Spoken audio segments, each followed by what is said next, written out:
नमस्कार मित्रांनो, तुम्हा सगळ्यांचं देवभूमी उत्तराखंडमध्ये स्वागत आहे.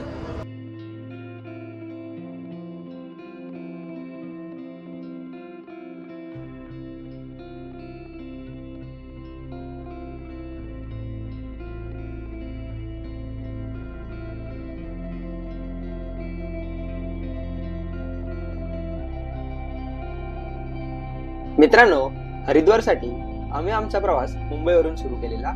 बँड्रा टर्मिनसवरून आम्ही हरिद्वार एक्सप्रेस ही ट्रेन पकडली आणि दुसऱ्या दिवशी हरिद्वारला उतरलो. मंडळी, सर्वात प्रथम आपण मनसादेवीचे दर्शन घेऊयात आणि आपली ही हरिद्वार यात्रा सुरू करूयात. मनसादेवी मंदिर हे डोंगरावर असल्यामुळे इकडे रोपवेची सुविधा आहे. रोपवेचे तिकीट 150 रुपये आहे.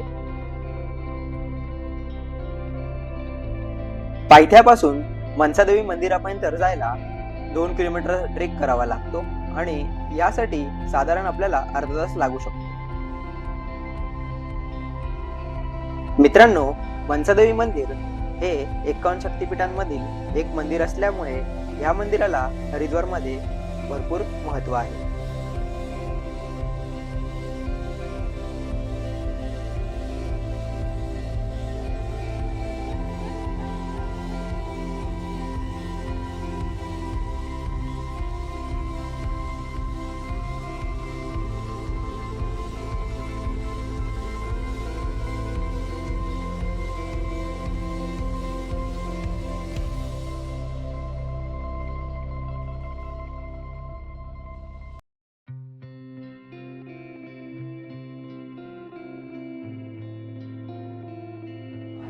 नमस्कार मित्रांनो, आता दुपारचे 2 वाजले आहेत आणि आता आम्ही हरिद्वारमधले बाकीचे सगळे ठिकाणं बघून आता आम्ही चंदादेवी मंदिरात जायला सुरुवात करत आहोत. तुम्ही माझ्या मागे बघू शकताय, इथून हा पायरी मार्ग आहे आणि आता आम्ही वरती चढायला सुरुवात केली आहे. तर आता बघूयात वरती जायला किती वेळ लागतो. अंदाजे अर्धा तास तरी लागेलच. चला आता वरती भेटूयात. मंडळी, मनसादेवी मंदिर जसं शक्तिपीठ आहे तसंच चंदादेवी मंदिर एक सिद्धपीठ आहे. त्यामुळे हे मंदिर देखील हरिद्वार यात्रेतील एक महत्त्वाचं मंदिर आहे.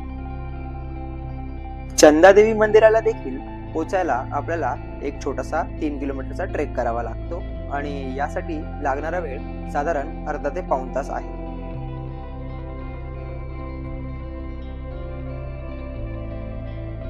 मनसादेवी मंदिराप्रमाणेच चंदादेवी मंदिरात देखील आपल्याला रोपवेची सुविधा उपलब्ध आहे आणि याचे तिकीट 150 रुपये आहे.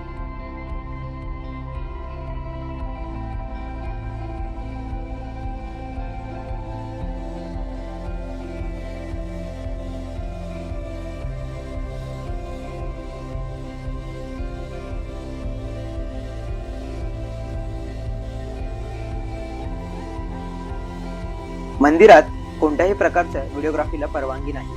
त्यामुळे मी तुम्हाला आतले दर्शन तर घडवू नाही शकतो, पण तुम्ही जेव्हा कधी हरिद्वारला येणार असाल तर ही मंदिरं तुमच्या लिस्टमध्ये नक्कीच ऍड करा.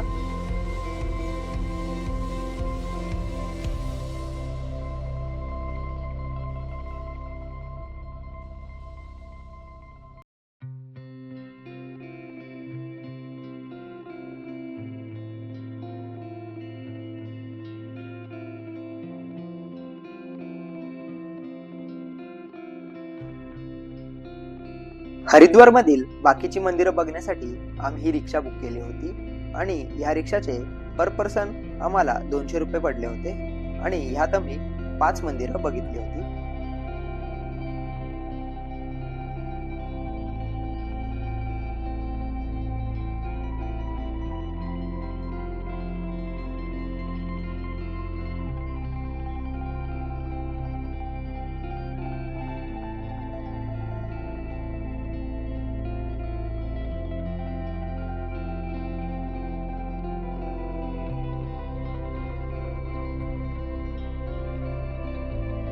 शुरुआत कर रहे हैं बिल्केश्वर महादेव जी के मंदिर से.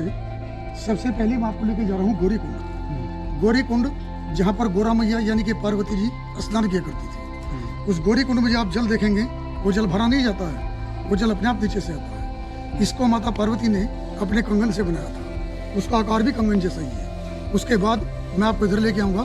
सब लोग अपना उधर करिए. मंदिर के अंदर से पेड़ निकलता दिखाई दे रहा है आपको. वर्तमान में ये नीम का पेड़ है, प्राचीन काल में ये बेल का पेड़ हुआ करता था। इस बेल के पेड़ के नीचे शिवलिंग बना हुआ है।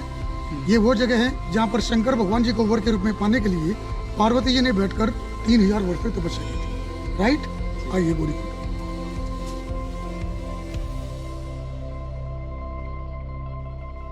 आपको देखने से लग रहा होगा जंगल का किनारा है, पहाड़ का एरिया है, एकांत स्थान है। पहले तपस्वी लोग ऐसी जगह ढूंढते थे। आपको देखने से लगेगा प्राचीन मंदिर का अलग ही होता है। वहाँ पे चमक तो बनी मिलेगी।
जाती है ना, उसका पेड़ है। वैसे तो ये पेड़ पैदा होता है काठमांडू नेपाल में, लेकिन मात्र केवल यहाँ पर ये एक ही पेड़ है जो बहुत प्राचीन पेड़ है। इस पेड़ के नीचे बैठकर साधु संतों ने तपस्या करके सिद्धि प्राप्त की है। रुद्र कहते हैं पेड़ को, रक्ष कहते हैं आंसू को।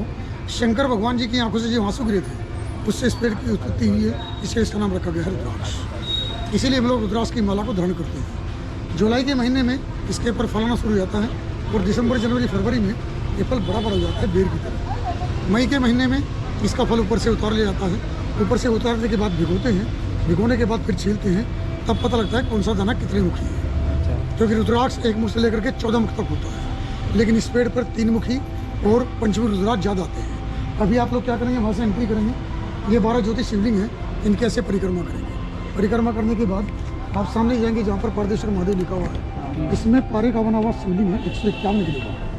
1983 में ज्ञानी जल सिंह जी ने इसका निर्माण करा था।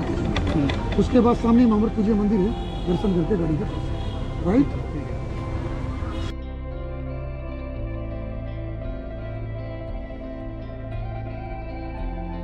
तर आत्ता आपण हे चारधाम मंदिरात आहोत.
मंडळी, सगळी मंदिरं बघून झाली की आपण येऊन पोहोचतो हर की पौरीला.